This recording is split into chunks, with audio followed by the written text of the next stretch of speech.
I spent my entire life always trying to hide from who I was. I had a unibrow.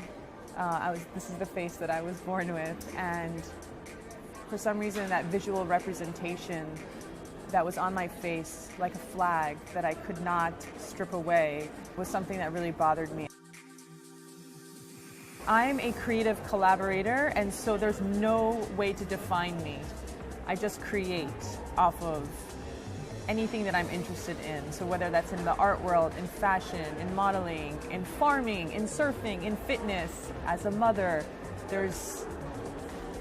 I can't really put myself in sort of one box. I live in New York with my 3 beautiful girls, Scarlett, Savannah, and Celine, and my husband, Nicholas. And I was born and raised in America, but my family is from Iran.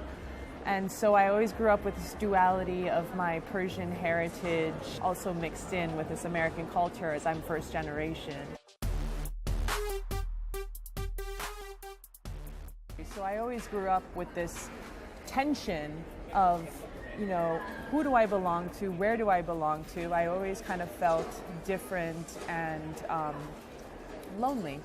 I grew up feeling like the way I looked and the way I felt and my background was the absolute worst. So it took me until becoming a mother, believe it or not, for me to face these things. And I thought to myself, if I don't deal with this now, and if she doesn't see me embracing myself for who I am and how I look, she never will. Because as we know, children absorb every single thing that we do. So that experiment started. By October for Halloween, I had grown successfully most of it back in. I went as Frida for Halloween that year. What I love about Frida, an entity and an energy force that is just so comfortable with who she is. She can have a unibrow, she can have a mustache, she can have men as her lovers or women as her lovers. She can create, she can dress how she wants. One of my closest friends said to me, you've never been more confident. There's something different about you, the way you act. I think you should start an Instagram and talk about this. And I said, why would I ever do that? I have no interest in doing that. And she says, I have a name for you. I think you should name it My Fierce Brow. That's kind of how this evolution started. And very shortly thereafter, off like a very tiny Instagram with not much of a following, I started to get international press calling me.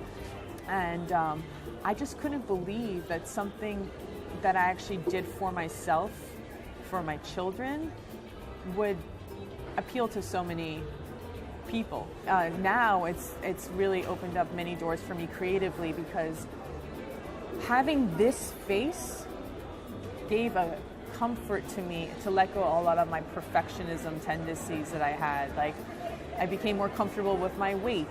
I became more comfortable with pursuing my dreams. I became more comfortable with sharing and talking about the things that happened to me as a child with my friends and family. And started to do workshops with teens to talk about embracing yourself for your identity. So this visual representation of how I look actually was like this pathway that opened up many other aspects of my life for me. And I think the unibrow is just a symbol for me of an exploration of your own identity.